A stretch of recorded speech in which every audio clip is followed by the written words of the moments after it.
Hi guys, welcome back to Akash Kumar YouTube channel. ಇವತ್ತು ನಾನು ನಮ್ಮ ಫ್ರೆಂಡ್ ಕೂಡಿ ಬೈಕ್ ಮೇಲೆ ಯಲಬುರ್ಗಿ ಹನುಮಂತನಿಗೆ ದರ್ಶನಕ್ಕೆ ಹೊಂಟಿದ್ದೀವಿ. ಒಂದು ಬೈಕ್ ಮೇಲೆ ಏನೋ ಒಂದು ಮಜಾ.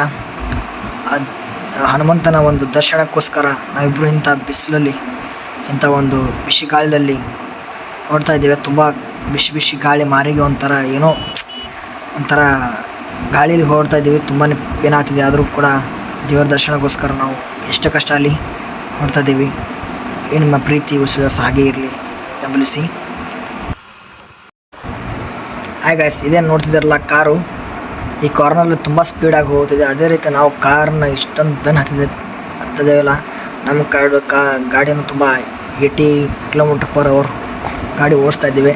ಕೈಯಲ್ಲಂತೂ ಗಾಡಿ ನಿಲ್ತಾ ಇಲ್ಲ. ಅದೇ ರೀತಿ ಈ ಸೈಡಲ್ಲಿ ಬರ್ತಿದ್ದಲ್ಲ ಬೀಚು, ಒಂಥರ ತಗ್ಗು ಒಂಥರ ಗಾಡಿ ಏನೋ ಗೊತ್ತಿಲ್ಲ, ಕೈಯಲ್ಲಿ ಶೇಕು, ಒಂಥರ ಭಯ ನೋಡ. ಅಷ್ಟೊಂದು ಸ್ಪೀಡಲ್ಲಿದ್ದರೂ ಕೂಡ ಗಾಡಿನ ಕಂಟ್ರೋಲ್ ಮಾಡಿಕೊಂಡು ಓಡಿಸ್ತಾ ಇದ್ದೀನಿ ನೋಡಿ. ಹೋಗ್ತಾ ತುಂಬಾ ಡೌನ್ ಬರ್ತಾಯಿದೆ. ಸೈಡಲ್ಲಿ ಈ ಥರ ವ್ಯೂಗಳು, ಈ ಥರ ಬೈಕು ಹಿಂದೆ ನೋಡ್ತಾ ಇದ್ದರೆ ಒಂಥರ ಸಚ್ ವಂಡರ್ಫುಲ್ ವ್ಯೂ. ಇದೇ ನೋಡ್ತಿದ್ದಾರಲ್ಲ ಗಾಡಿ ಕ್ರಾಸ್ ಮಾಡೋದು, ಆ ಗಾಡಿಯಲ್ಲಿ ಬರುವಂಥ ಬಿಸಿ ಗಾಳಿ ತುಂಬಾ ಮಾರಿಗೆ ಒಂಥರ ಹೊಡೆದಂಗೆ ಫೀಲ್ ಆಗ್ತಿತ್ತು. ಆದರೂ ನಾವು ಕೂಡ ಅಂಜಿದ್ದೇನೆ, ಗಾಡಿನ ಸ್ಪೀಡಲ್ಲಿ ಮೂವ್ ಮಾಡ್ತಿದ್ದೇವೆ. ಏನೋ ಗೊತ್ತಿಲ್ಲ, ಸೈಡಲ್ಲಿ ಕಾರ್ಗಳು ಅಂತರೂ ಮೂವ್ ಅಂತ ಸೈಡಲ್ಲಿ ಏನೋ ಫೀಲ್ ಆಗ್ತಿರಲಿಲ್ಲ. ಆ ಥರ ಸ್ಪೀಡಾಗಿ ಗಾಡಿ ಮೂವ್ ಆಗ್ತಿದ್ವು. ನೀವೇನಿಲ್ಲಿ ನೋಡ್ತಿದ್ದಾರಲ್ಲ, ಟವರಸ್ ಕ್ರಾಸ್ ಮಾಡ್ತಿದ್ದೆ ರೋಡು. ನಾನು ಎಷ್ಟೋ ಹಾರ್ನ್ ಹೊಡಿತಿದ್ದೇನೆ, ಆದರೂ ಕೂಡ ಅವರು ಏನೂ ಕೇರ್ ಮಾಡ್ತಾಯಿಲ್ಲ. ಬಿಕಾಸ್ ಆಫ್ ಏನೂ ಕೇಳಿಸ್ತಾ ಇಲ್ಲ, ಯಾಕಂದರೆ ಅವ್ರು ಗ್ಲಾಸ್ ಹಾಕೊಂಡಿರ್ತಾರಲ್ಲ, ಹವೆ ಮೇಲೆ ಏನೂ ಕೇಳಿಸ್ತಾ ಇಲ್ಲ. ಸೊ ಹಾಗಾಗಿ ನಾವೇ ಸೈಡಲ್ಲಿ ಹಾರ್ನ್ ಹಾಕ್ಕೊಂಡು ಜಾಗ ರೋಡಲ್ಲಿ ನಾವಿಬ್ಬರು ರೈಡ್ ಮಾಡ್ತಿದ್ದೀವಿ. ಅದರ ಗಾಡಿನ ಹಿಂದೆಟ್ಟಿ ಮುಂದೆ ಅಷ್ಟೊಂದು ಸ್ಪೀಡಲ್ಲಿ ನಾವು ಮೂವ್ ಮಾಡ್ತಿದ್ದೀವಿ. ಮುಂದೆ ತಗ್ಗುಗಳು ತುಂಬ ಗಾಡಿಯನ್ನು ಶೇಕ್ ಮಾಡ್ತಿದ್ದು, ಅದರ ಕೈಯಲ್ಲಿ ಕಂಟ್ರೋಲ್ ಇಟ್ಕೊಂಡು ಓಡಿಸ್ತಾ ಇದ್ದೆ. ಏನು ನೋಡ್ತಿರಲ್ಲ, ಕಾರ್ನರು ಒಂದು ಗಾಡಿನ ಹಿಂದಕ್ಕಬೇಕಂದ್ರೆ ತುಂಬಾ ಸ್ಪೀಡಾಗಿ 90 km/h ಓಡಿಸ್ತಾ ಇದ್ದೆ. ಆದರೂ ಹಿಂದಕ್ಕಾಗಿಲ್ಲ, ಯಾಕಂದರೆ ಕ್ರಾಸ್ ಇತ್ತಲ್ವ, ಗಾಡಿ ಎಲ್ಲಾದರೂ ಸ್ಕಿಡ್ ಆಗಿಬಿಡುತ್ತೆ ಅಂತ ತುಂಬಾ ಭಯ ಆಯಿತು. ಸೊ ಹಾಗಾಗಿ ಗಾಡಿನ ಕಂಟ್ರೋಲ್ ಹಿಡ್ಕೊಂಡು ಈ ಕ್ರಾಸ್ನ ಕಂಟ್ರೋಲಲ್ಲಿ ಸ್ಕೋರ್ ಮಾಡಿದೆ. ನಮ್ಮ ದೋಸ್ತನ ಹೇಳ್ತಾ ಇದ್ದೆ ಹಿಂದೆ, ಸ್ಲೋ ಆಗಿ ಗಾಡಿ ಓಡಿಸಿ, ತುಂಬಾ ಭಯ ಬರ್ತದೆ. ಸೊ ಹಾಗಾಗಿ ಗಾಡಿನ ಕಂಟ್ರೋಲಲ್ಲಿ ಓಡಿಸ್ತಾ ಇದ್ದೆ. ಇದು ಬಂದುಬಿಟ್ಟು ನಿಡಗುದಂತ. ಇಲ್ಲಿ ನಾವು ನಮ್ಮ ಫ್ರೆಂಡ್ಸ್ ಕುತ್ಕೊಂಡು ಟೀ ಕುಡಿಬೇಕು, ನೀರು ಕುಡಿಬೇಕು ಅಂತ ಗೊತ್ತಾಗ್ತಿಲ್ಲ. ತುಂಬಾ ಬಿಸಿಲಿತ್ತು, ಶೆಕೆ ಅಂತ ತುಂಬ. ಗಾಯ್ಸ್, ಇದೇ ನೋಡ್ತಿದ್ದಾರಲ್ಲ, ಯಲಬುರ್ಗಿಗೆ ಎಂಟ್ರಿ ಆಗುವ ಒಂದು ದ್ವಾರ ಬಾಗಿಲು. ಆ ಕಾರನ್ನು ಫಾಲೋ ಮಾಡ್ತಿದ್ದೀವಿ. ಅದೇ ರೀತಿ ನಡುವೆ ಈ ಥರ ಹಂಪುಗಳು ಬರುತ್ತೆ. ಗಾಡಿ ನೋಡಿರ್ಬೇಕಲ್ಲ ನೀವು, ಗಾಡಿ ರೈಡ್ ಮಾಡಿರ್ತಾರ. ಯಲಗೂರು ಮಹಾದ್ವಾರ ಕ್ಷೇತ್ರ, ಯಲಗೂರು ಹನುಮಂತನಿಗೆ ದರ್ಶನ ಮಾಡೋಕ್ಕೆ ಹೋಗ್ತಾಯಿದ್ವಿ. ಇಲ್ಲಂತೂ ತುಂಬಾ ಸೈಡಲ್ಲಿ ಗಿಡಗಳಂತೂ ತುಂಬ ಚೆನ್ನಾಗಿವೆ. ಇಲ್ಲಿ ರೋಡ್ ಅಂತೂ ಅಷ್ಟಪ್ಪು ಗಡ್ಡ ಇದೆ, ಆದರೂ ಕೂಡ ಪರವಾಗಿಲ್ಲ, ಗಾಡಿ ಕಂಟ್ರೋಲ್ ಓಡಿಸ್ತಾ ಇದ್ದೀವಿ. ಬಂದೆ ನೋಡಿ ಯಲಬುರ್ಗಿ ಊರಲ್ಲಿ. ಇಲ್ಲಂತೂ ನೋಡೋಕ್ಕೆ ಊರು ತುಂಬ ಚಿಕ್ಕದಾಗಿ ಕಾಣಿಸ್ತಿರುತ್ತೆ, ಆದರೆ ಇಲ್ಲಿನ ಹನುಮನ ಪವಾಡು ತುಂಬ ದೊಡ್ಡದು. ಸೊ ಹಾಗಾಗಿ ಜೈ ಶ್ರೀರಾಮ್ ಅಂತ ಇನ್ನೊಮ್ಮೆ ಹೆಸರಕ್ಕೆ ಹೋಗೋಣ. ನೋಡಿ, ಇದೇನು ಕಾಣಿಸ್ತಿದೆಯಲ್ಲ, ಊರು ಒಂಥರ ಚಿಕ್ಕದಾವು, ಆದರೂ ಇಲ್ಲಿನ ಭಕ್ತರು ಕೂಡ ತುಂಬ ಹೃದಯವಂತರು.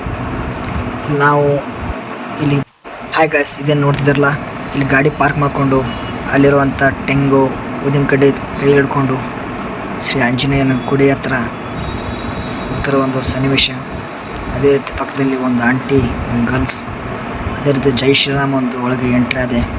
ಇಲ್ಲಿ ನೋಡಿದ್ರೆ ತುಂಬ ಜನ ಸಾಲಾಗಿ ತಮ್ಮ ದರ್ಶನಕ್ಕೋಸ್ಕರ ಪಾಳೆ ಹಂಚಿ ನಿಂತಿದ್ದಾರೆ. ಇಂಥ ಬಿಸಿಲಿನಲ್ಲೂ ಕೂಡ ಒಂದು ಕೂಗದೆ ಆಂಜನೇಯನ ಭಕ್ತನಾಗಿ, ಶ್ರೀ ರಾಮನ ಭಕ್ತನಾಗಿರುವಂಥ ಹನುಮಂತನ ಒಂದು ಭಕ್ತರು ನಾವು. ಅವರ ಭಕ್ತಿಗೋಸ್ಕರ ಇಲ್ಲಿ ಎಷ್ಟೋ ಜನರು ಅವತ್ತು ಇಲ್ಲಿ ಬಂದಿರ್ತಾರೆ ನೋಡಿ.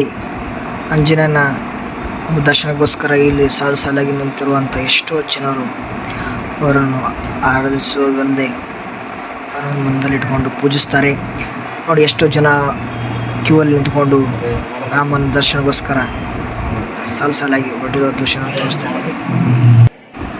ಜೈ ಶ್ರೀರಾಮನ್ನು ಒಂದೇ ಒಂದು ಧ್ವನಿ ಇಲ್ಲಿ ಕೇಳ್ತಾರೆ. ಇದು ಇಲ್ಲಿ ಎಷ್ಟು ಜನ ಕ್ಯೂರ ನಿಂತಾರೆ, ಆದರೆ ಅಲ್ಲಿ ಒಂದು ಗೇಟು ಹಾಕಿರೋದ್ರಿಂದ ಹನುಮಾನ್ ದರ್ಶನ ಆಗ್ತಾಯಿಲ್ಲ. ಸೊ ಹಾಗಾಗಿ ಎಲ್ಲರೂ ದರ್ಶನಕ್ಕೋಸ್ಕರ ತುಂಬ ಕಾತುರಾಗಿದ್ದಾರೆ. ನಾವಂತೂ ತುಂಬ ಎಕ್ಸೈಟಿಂಗ್ ಇದ್ದೀವಿ.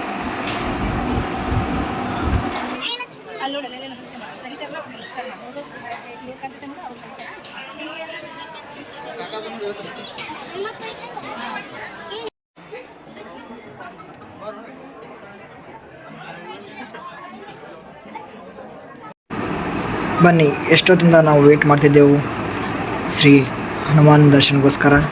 ಬನ್ನಿ, ಶ್ರೀ ನಮ್ಮ ಆರಾಧ್ಯ ದೈವ ಶ್ರೀ ರಾಮದೂತ ಹನುಮಂತ ಆಂಜನೇಯನ ಒಂದು ದರ್ಶನ ಮಾಡಿಸ್ತೀನಿ. ಒಂದ್ಸಲ ಹೇಳಿ ಜೈ ಶ್ರೀರಾಮ್. ಈ ರೀತಿ ಆಂಜನೇಯನ ಒಂದು ಗುಡಿ ಸುತ್ತಲೂ ಎಷ್ಟೊಂದು ಸ್ಟ್ರಕ್ಚರಲ್ ಆರ್ಟ್ ತುಂಬಾ ಚೆನ್ನಾಗಿ ಮಾಡಿದ್ದಾರೆ. ಅದೇ ರೀತಿ ಇಲ್ಲಿ ಸೀತಾಮಾತೆ, ಲಕ್ಷ್ಮಣ ಮತ್ತು ಶ್ರೀರಾಮ, ಹನುಮಾನ್ ಇರುವ ಒಂದು ಸ್ಟ್ರಕ್ಚರ್ ತುಂಬ ಚೆನ್ನಾಗಿ ಮಾಡಿದ್ದಾರೆ. ಇದರ ಸುತ್ತಲೂ ಒಂದು 3 ಅಥವಾ 5 ಸಲ ನೀವು ಸುತ್ತಿದರೆ ಸಾಕು ನೀವು ಅಂದ್ಕೊಂಡಿದ್ದು ನಿಮ್ಮ ಫಲಿಸುತ್ತೆ ಅಂತ ಒಂದು ಇತಿಹಾಸದಲ್ಲಿದೆ. ಬಂದು ನೀವು ಕೂಡ ಶ್ರೀರಾಮನ ಭಕ್ತನಾಗಿರುವಂಥ ಹನುಮಂತನ ದರ್ಶನ ಮಾಡಿ ಅಂತ ಕೇಳ್ತೀನಿ. ಒನ್ಸ್ ಅಗೇನ್ ಹೇಳಿ ಜೈ ಶ್ರೀರಾಮ್, ಜೈ ಶ್ರೀರಾಮ್, ಜೈ ಶ್ರೀರಾಮ್.